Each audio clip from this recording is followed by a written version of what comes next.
besties, babes. Welcome back to andthatstea. Or welcome if this is your first time.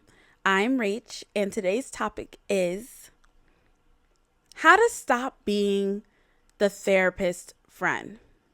Okay? There's people, and I'm one of them, who naturally have, I don't know if it's a presence or just people are very attuned to like telling you their problems, right? And like needing advice and this and that. And it comes to a point where you feel like you're the therapist, you know? Sometimes they'll come to you all the time when they're upset and you're like, oh God, now I have to like therapy them out of this like thing that's going on. Sometimes that happens. Or you just feel like it comes to the point where it's eating at your own energy and like you don't even you're not even focusing on yourself. What about you, you know? Are you taking care of yourself? Because right now you're taking care of so many other people. You know what I'm saying?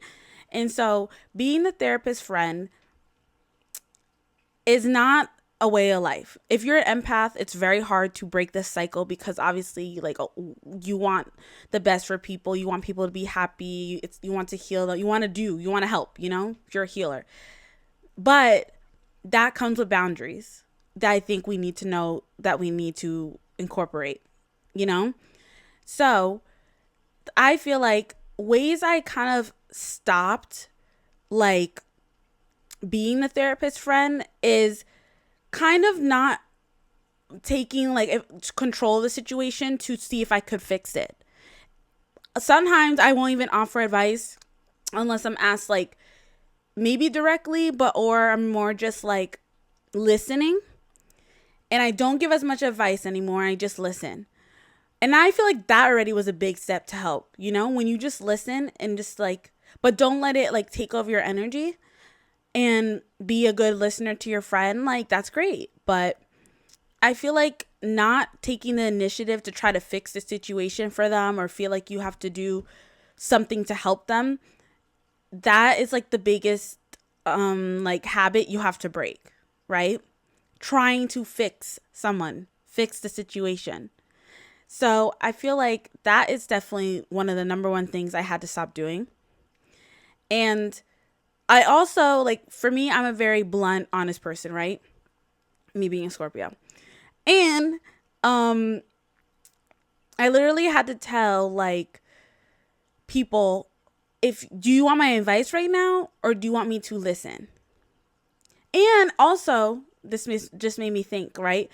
Sometimes when people ask for advice and then they don't take that advice, like they continue to do the thing that they know is not helping and making it worse, and then they come back to you again for advice and you're saying the same things. The thing I had to stop doing is I give the advice once and it's done. And then I just stop over investing.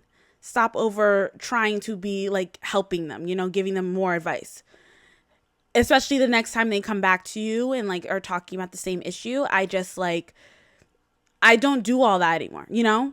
One time, give you my advice, tell you how I think, and then I said, but do what's good for you at your pace. And then I leave it at that. And I feel like me doing that has protected my peace a lot as I've grown up, you know, as I've gone through school, college, you know, adulthood. I mean, I'm still going through adulthood, but you know what I mean? I feel like that is one of the biggest things that need to be incorporated to break the cycle of being the therapist friend.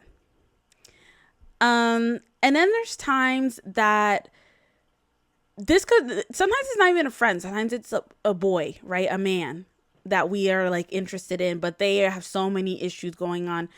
And it's so easy for women to like want to fix, help, heal, you know, a man like I can help him. I can fix him. And at the end of the day, you have to realize that that person is not going to change unless they want to change and they want to incorporate the changes they need to make, right? So that is the time you're like, you kind of need to evaluate the situation. If they're so unhealed that's causing you to be stressed out, it's causing you to be anxious, like it's taking away from your general well-being, that's your time to walk away. I'll say it again. That is your time to walk away because it's literally feeding at your energy to the point that you are no longer focusing on if you're okay. You know, are you mentally okay? Have you taken the time to just relax and focus on self-care? You know, things like this, it's easy to get lost when other people's problems kind of encompass you.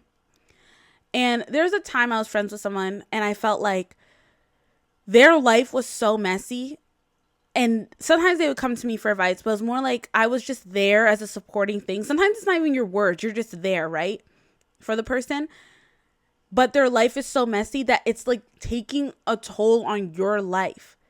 Like I was feeling so heavy about what was going on, even though it wasn't directly happening to me, because I was so like wound up into their issues without even like knowing it and not protecting my energy and being too available to the negativity and the toxicity.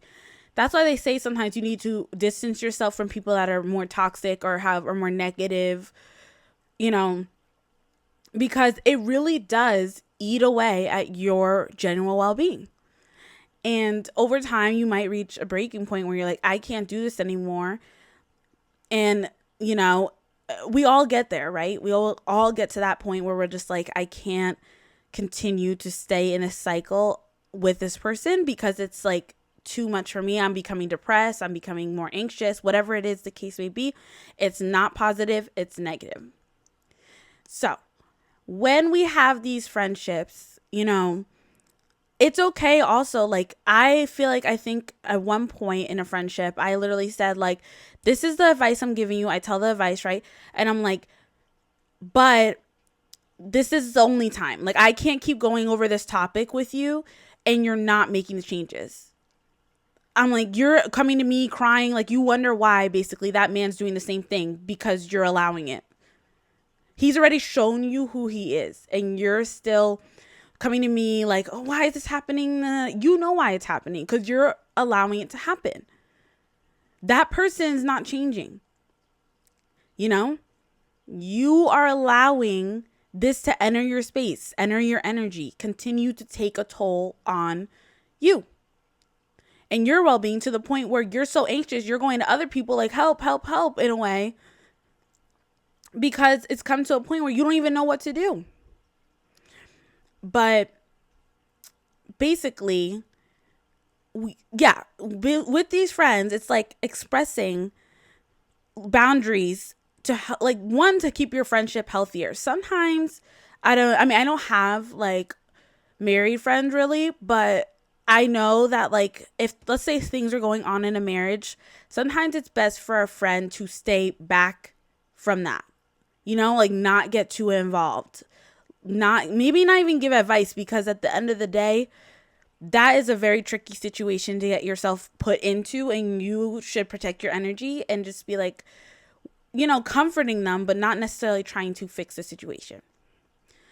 So I feel like with relationships, when like your friend is like maybe at a relationship issue that they keep coming to you about, it's best to just, you know, be supportive. If she's crying or whatever, obviously like comfort her. But I think it's just making sure that it's not too much. And if it does become too much, you have to communicate that with your friend. Communicate that with your friend, because you're hurting yourself more. And if y'all are truly friends, they should be able to be like, oh, okay, I'm sorry. Like, I didn't know I was doing, like, projecting so much onto you. And I value our friendship and I want to make sure that it stays healthy, so I won't do as much. You know, that's the adult, mature way that whole situation should happen. Now, will everyone take it the right way when you say that? No. But that just means then they're not on the same emotional maturity level as you. And then you have to make the changes of like, okay, then I have to find other ways to make boundaries. Or if it gets to a point where you're like, now I'm not getting anything out of this friendship, then you leave the friendship.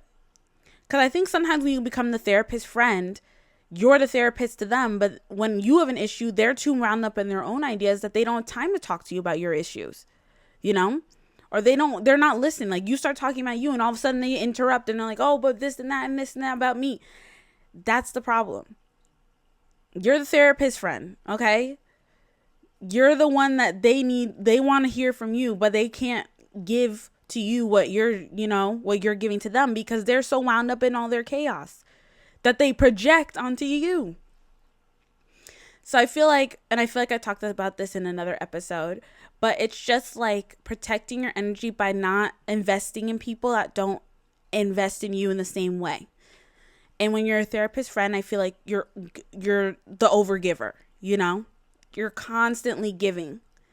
And sometimes when that one person comes in and like breaks the cycle for you of like, I want to take care, I want to help you feel better too. You know what I mean? It's not just you being taken advantage of. They actually are trying to help you heal too, or trying to be there for you too, and listen to your problems, like actively listen. Because that's another thing. Like, not a lot of people are good active listeners. They're not listening to what you're saying. And so I think it's just so important that we break the cycle of just allowing ourselves to get lost to a point where we aren't even in a healthy place, you know, like before the damage is done, making the boundaries ahead of time, you know. And some people, I used to do this too, like sometimes you're the therapist friend, but you're also all up in there because you don't want to deal with your own issues that you have going on. It's like a distraction from the stuff that you need to address, but you don't want to address it, or you don't want to deal with those emotions, those uncomfortable emotions. So you're like trying to distract yourself with someone else's problems and be in all in that.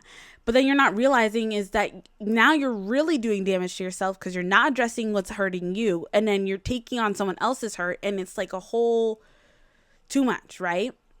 So this is the perfect time, besties, for us to start a new cycle. Lunar New Year. Happy Lunar New Year, Chinese New Year, guys. I wish you all very much good luck in healing and growth. But yeah, this is the time where we're starting a new cycle. So this is the time, if you feel like you're that therapist friend, start slowly. You don't have to rush yourself too, because this is a healing journey, right? Slowly implement boundaries in these relationships. And I feel like you'll start seeing that you feel lighter because you're not holding so much. You're not holding up the world for everyone. You know what I mean? You're not keeping the boat steady. So I feel like I rambled enough, besties. You know, that's mostly like what I had to say about it. It just came in my head to address this with you guys or hear your thoughts. Like, I would love to hear what you guys think, or if you've been in this situation. And if you have any ideas for topics for next week's episode, please comment, please like, please share, please subscribe. Follow the socials down below. If you're a spiritual girly, where you're very spiritual, you want to know about manifestation, readings, things like that, click my spiritual TikTok link in the bio. I also have an Instagram for it. But yeah, follow me on the platforms, guys. I want to build a community, and that is my goal. It's to have a very open talking space. I say this every episode, but I mean it. So thank you for tuning in for this episode. No more being a therapist friend, and see you next week.